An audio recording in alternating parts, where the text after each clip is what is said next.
Assistance is run by a bunch of investment bankers, and their modus operandi.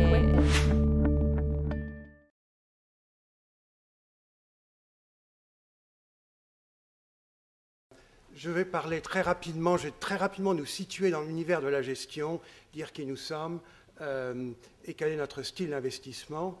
Et je vais tout de suite après attaquer le sujet principal qui est pourquoi investir dans les actions européennes. Quand vous lisez les journaux, quand vous écoutez la radio ou la télévision, vous devez tous vous demander que j'ai peut-être besoin d'aller chez le docteur, me faire examiner la cervelle, à investir dans les actions européennes. Je m'adresserai après sur un secteur dont on parle beaucoup en ce moment, les banques, le secteur financier en Europe. Est-ce que c'est une valeur piège, value trap ou des trésors cachés? Et après, j'essaierai de partager avec vous notre perspective sur les marchés en 2011 en Europe, là où nous trouvons de la value. Et à la fin, c'est toujours très gentil de faire des grandes considérations et de parler de style et d'idées, mais à la fin du compte, ce sont les investissements qui comptent. Et j'en ai trouvé un que nous avons récemment effectué, qui est toujours dans le portefeuille, et qui reflète assez bien notre philosophie d'investissement et ce que nous pensons des marchés et de ce qu'ils vont faire cette année. Voilà. Alors, nous sommes une société qui a plus de 60 ans d'existence. La société Mutual Series a été fondée en 1950 par quelqu'un qui m'a engagé en 1984. Je m'excuse tout d'abord si mon français paraît un peu difficile. 30 ans aux États-Unis, ma langue maternelle est devenue un peu rouillée. Mais nous sommes essentiellement un investisseur value. À la façon de Charles, de Vaux, nous nous efforçons de trouver des titres qui sont sous-évalués pour de mauvaises raisons. Ceux qui sont sous-évalués pour de bonnes raisons, ce sont des value traps et on essaie autant que possible de les éviter. Ce que nous entendons par value, car il y a beaucoup de définitions de value, c'est essentiellement deux choses. Nous sommes à la recherche de titres qui soit se traitent à de faibles multiples, pas tellement de earnings, mais surtout de cash flow. On est très concentré sur les cash flows chez Mutual Series. On regarde surtout comment le cash flow est généré par une société et aussi important comment le cash flow est utilisé par une société. Soit, et là c'est un mot important, des titres qui offrent une forte décote par rapport à leur valeur d'actifs. C'est donc soit une histoire de multiples, soit une histoire de décote d'actifs, et les deux ne se superposent pas toujours. Vous pourrez voir dans nos portefeuilles des titres qui, optiquement, sont à des multiples élevés. Ce sont toujours des histoires d'actifs et, en général, des histoires de restructuration. Mais ce qui nous sépare également d'autres boutiques value, particulièrement aux États-Unis, c'est deux choses. Premièrement, nous faisons notre travail d'analyse de recherche complètement en interne. Nous nous préoccupons très peu de la recherche extérieure, de ce qu'on appelle la recherche de Wall Street. Et tous nos analystes, on a une équipe de 17 analystes qui, tous les jours, jettent le filet dans leur secteur respectif de par le monde, et particulièrement aussi en Europe, pour aller ramasser des poissons qui nous paraissent des candidats intéressants. Et on utilise cette capacité d'analyse, ce brain power, pour faire deux types d'opérations complémentaires. Et là, les proportions du camembert sont tout à fait volontaires et consciemment dessinées pour faire deux types d'investissements complémentaires. L'un, c'est les investissements dans des opérations de fusion-arbitrage annoncées, c'est important. Et deuxièmement, et ça c'est une vieille spécialité de la maison, faire des opérations d'investissement lorsque l'occasion s'en présente dans des situations de détresse. La détresse, c'est très à la mode, c'est très cool, tout le monde en fait. Nous, ça fait 60 ans qu'on en fait. Mutual Series a été créé en 1950 par Max Heine, qui était un Allemand qui a quitté Berlin au bon moment en 1936 et qui a précisément démarré ses fonds, sa fortune et sa réputation en investissant dans de la dette de sociétés de chemin de fer américaines en faillite. Et c'est comme ça que Mutual Series a démarré. Donc d'une façon ou d'une autre, pendant 60 ans, depuis 60 ans, on fait du distressed. Nous avons beaucoup plus de concurrents qu'il y a 10 ans, beaucoup plus de gens qui en font. Mais à la fin de la présentation, je vous expliquerai pourquoi le distress en Europe est particulièrement décevant. Alors voilà, maintenant, parlons pourquoi le thème principal, pourquoi investir dans des actions en Europe?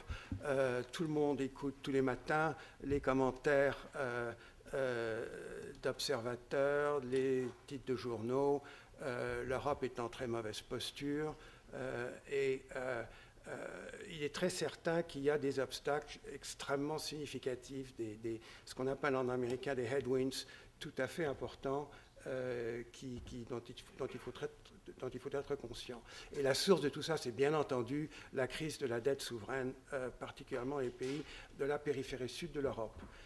Mais cette dette souveraine, cette crise de la dette souveraine a des impacts extrêmement importants au point de vue perspective de croissance économique, programmes d'austérité mis en place qui réussiront pas, c'est encore une question un grand point d'interrogation, mais ces mesures qui sont mises en place ont un impact direct important sur les perspectives de la croissance économique, certainement des pays au sud de l'Europe, y compris l'Irlande. Deuxième point, l'augmentation des coûts de financement des crédits souverains, des émetteurs souverains, a un impact par capillarité sur les coûts de financement des sociétés européennes.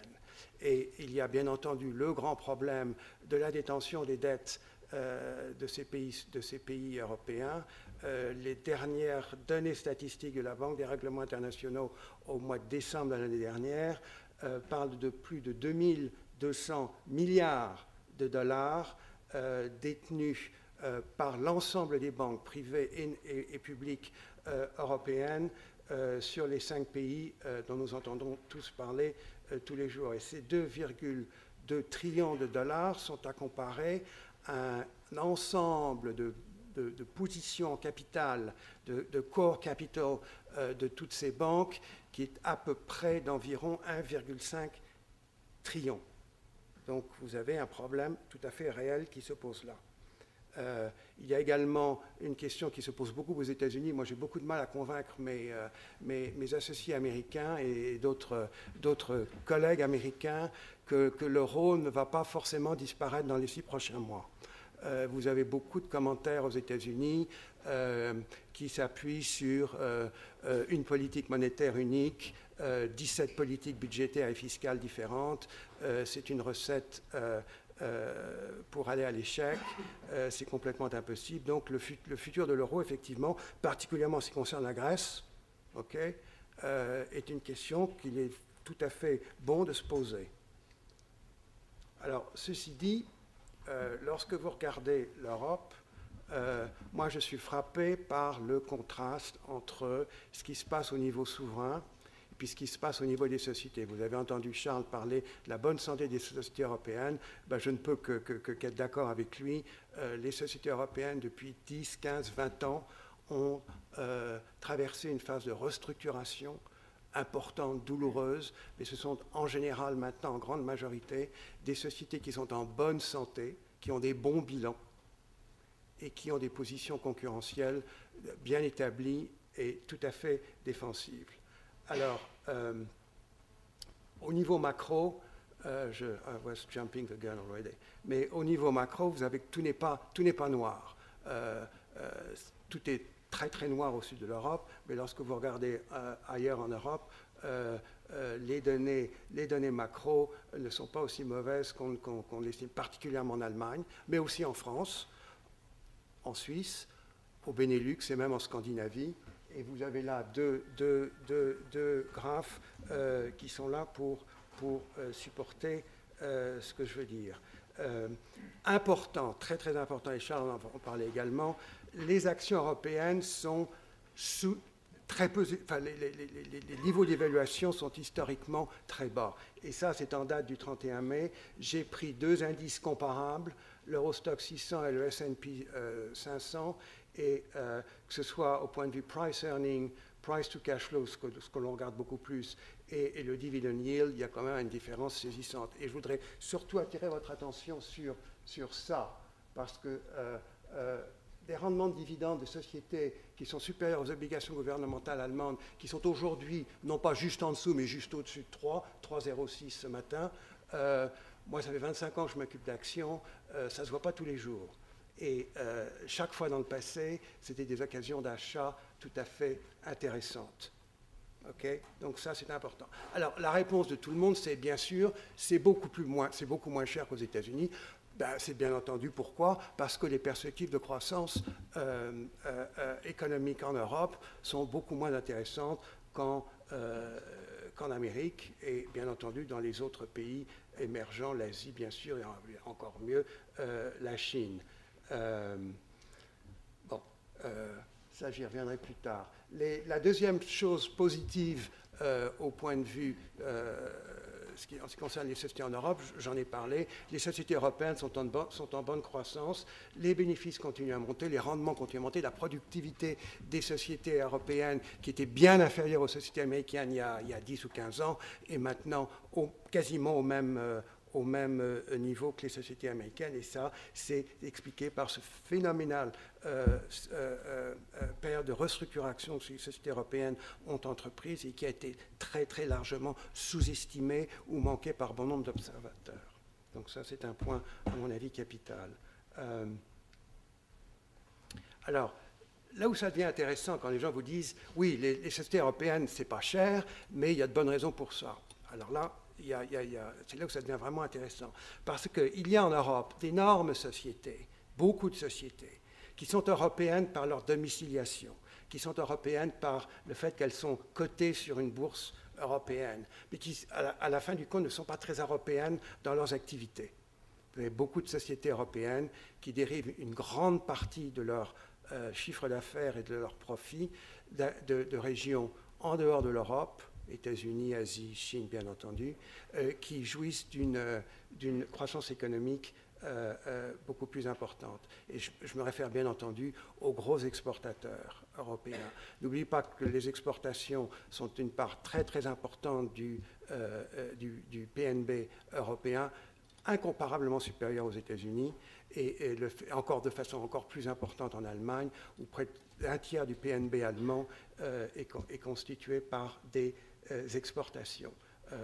Alors, ces exportateurs sont en général dans le domaine industriel, pas tellement dans le secteur financier, bien que le secteur financier lui-même soit beaucoup plus global par nature que les autres, mais je me réfère ici surtout aux exportateurs industriels. Allemands, bien sûr, sont les Volkswagen et les Daimler et les Siemens et les Thyssen, mais c'est aussi les Schneider, c'est aussi un bon nombre d'exportateurs scandinaves ou même anglais. Et là, ce que nous avons vu l'année dernière, au moment où les problèmes des crédits souverains venaient à la surface et avaient entraîné une dévaluation générale et indiscriminée des marchés d'actions européens, on a vu des niveaux d'évaluation de ces sociétés qu'on n'avait pas vus depuis très longtemps et qui nous ont paru extraordinairement attrayantes. Okay. Et on pouvait, l'année dernière, acheter à 5 fois l'EBITDA, sur l'entreprise value EBITDA, des sociétés avec des bilans extrêmement solides, des parts de marché globales extrêmement solides et des positions concurrentielles extrêmement importantes. Donc ça, à mon avis, c'est voilà un des exemples où une crise peut créer des occasions d'investissement inhabituellement intéressantes. Alors, la fameuse question des banques européennes. Tout le monde se dit, les banques, qu'est-ce qu'on fait avec les banques européennes? Alors moi, je fais quand même partie du camp de ceux qui sont très, très, très, très, très prudents. Les banques européennes, il est évident qu'elles sont très, très bon marché. Elles se traitent en moyenne environ 0,8 fois la valeur d'actifs comptables, ce qu'on appelle le book, le tangible book, lorsqu'on a éliminé toutes les décorations de goodwill, etc. Alors qu'avant la crise, ça se traitait à peu près entre 1,25 et 1,50. Au point de vue bénéfice, multiple de bénéfices, ça se traite à peu près aux alentours de 7, 8, 9, ça dépend des banques, alors qu'auparavant, ça se traitait plutôt à 12, 13 et 14 fois. Donc il est certain que les banques européennes, en général, sont bon marché. Mais là, à mon avis, elles sont bon marché pour de très bonnes raisons. Elles sont bon marché pour la raison que j'ai citée auparavant, c'est quid des engagements sur les crédits souverains. Et ça, c'est à mettre en comparaison avec la base de capital de ces banques, et vous avez beaucoup de banques européennes qui ne sont pas en très bonne posture, et vous avez ajouté à ça tout le problème qui a été discuté avec ce qu'on appelle Basel III. Je ne sais pas si vous êtes au courant de Basel III, je suis sûr que vous l'êtes, mais ce sont les nouvelles mesures discutées et annoncées au niveau européen pour définir un niveau minimum de capital d'institutions financières. Alors, ce qui est intéressant dans Basel III, c'est que ce qui a été annoncé est finalement assez bénin. Non seulement par le niveau, mais par le temps donné aux banques pour arriver à ce niveau minimum de position en capital. Mais ce qui est plus problématique, c'est qu'au-delà de cette dimension européenne, vous avez une dimension nationale où les régulateurs nationaux vont plus loin que le régulateur européen. C'est certainement le cas en Suisse, c'est certainement le cas en Angleterre, et imposent une couche additionnelle de capital. Et vous avez la troisième dimension, qui est la dimension de ce qu'on appelle les sociétés financières de taille importante, les SIFIs, Significantly Important Financial Institutions, où là, il y a très probablement une troisième couche de capital qui va être demandée. Alors, si vous ajoutez tout ça, vous avez la très grande majorité des banques en Europe qui vont devoir faire face à des opérations d'augmentation de capital dilutives. Et le dernier endroit où vous voulez être quand il y a un risque d'augmentation de capital dilutive, c'est dans l'equity de ces banques. Donc pour l'instant, c'est un endroit où il faut aller avec très très grande prudence. Il y a aussi le problème de l'environnement opérationnel, des nouvelles réglementations qui vont être mises en place. C'est encore très incertain, c'est très discuté. Les États-Unis ont une idée, ils essaient de l'imposer en Europe. L'Europe leur dit non, on n'est pas d'accord.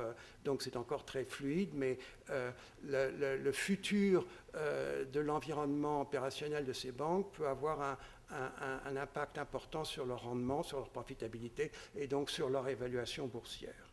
Alors, ce qu'on a fait, nous, l'année dernière, on est très contrarien par nature, c'est sûr, et on est très opportunistique. Et lorsqu'on voit des occasions inhabituelles, historiques de sous-évaluation, et que certains modèles de banques nous paraissent meilleurs que d'autres, on prend des positions petites, et des positions que l'on bâtit progressivement. Alors, pour vous donner quelques exemples, on a participé à l'augmentation de capital de l'UBS l'année dernière. L'UBS est une des banques les plus capitalisées du monde. Je crois que la plus capitalisée du monde, c'est une banque à Singapour. L'UBS a un coefficient de Tier 1 Capital de 16%, qui est plus du double du minimum demandé par Basel III. Donc, l'UBS... malgré ses problèmes dont tout le monde connaît, lorsqu'on a acheté l'UBS à 0,7 fois le book, c'était une occasion, je dirais, inhabituelle. Même chose pour la BNP, on a acheté de la BNP à ce moment-là, et nous avons acheté également une troisième banque qui a eu la particularité de ne jamais s'être fait, qui n'a jamais dû être sauvée par son gouvernement, qui est la Barclays. Mais enfin, en dehors de ça, on n'a rien, ou très peu, très très peu. Et je n'ai personnellement aucune envie brûlante d'augmenter notre exposition sur les banques européennes. On était super sous-pondéré avant, on est toujours sous-pondéré, et je n'ai aucune intention de changer cette position. Alors, qu'est-ce qu'on voit pour 2011? Alors, je vais d'abord dire une chose, c'est que Franklin ne fait pas publiquement ne donne pas son avis sur les marchés futurs. Donc, ce que vous allez entendre, c'est mon opinion à moi, Philippe Brugère.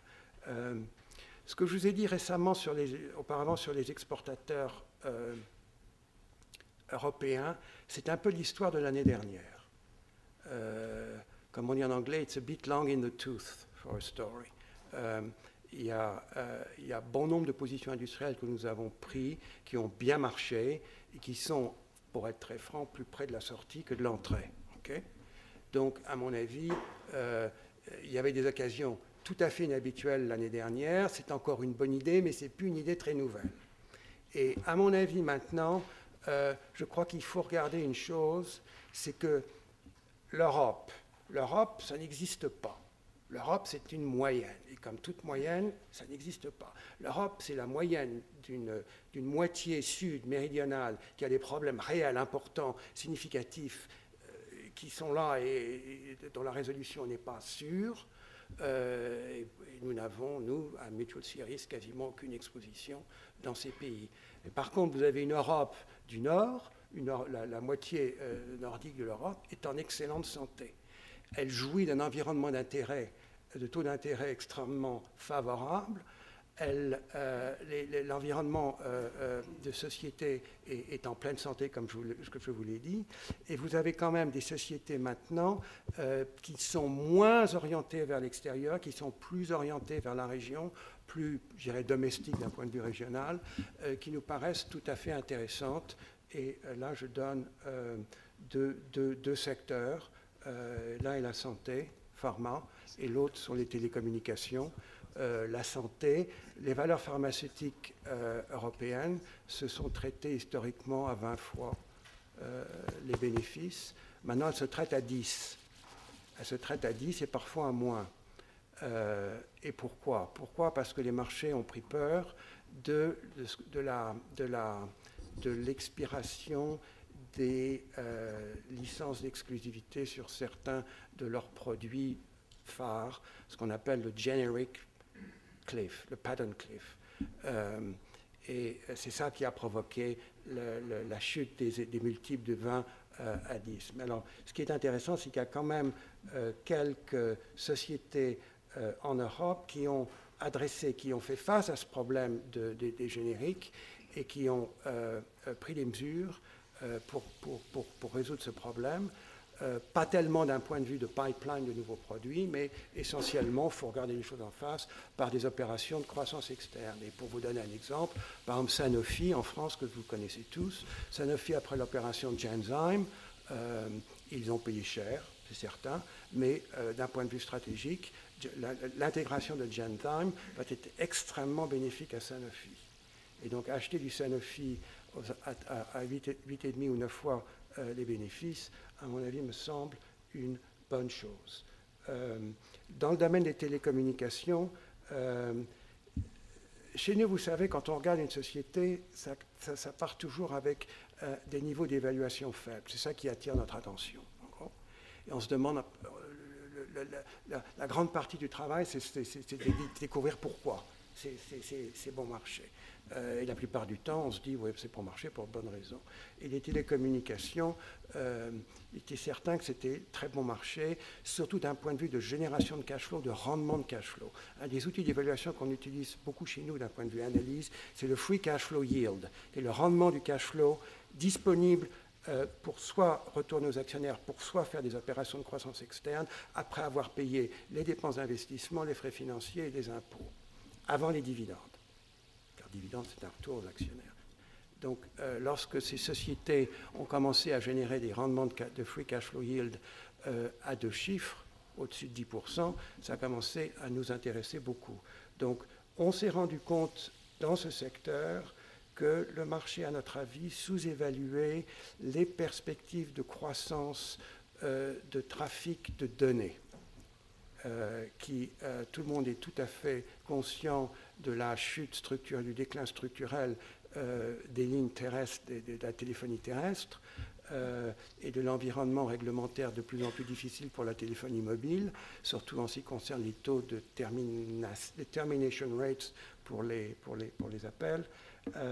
Mais l'explosion du trafic de données est, à mon avis, quelque chose que le marché n'a pas toujours bien saisi. Donc ça, c'est une chose qui nous paraît important. Alors, la chose la plus importante, à notre avis, ce qui va se passer en Europe cette année, c'est la croissance des opérations de fusion-acquisition. Et ça, il y a un bon nombre de raisons.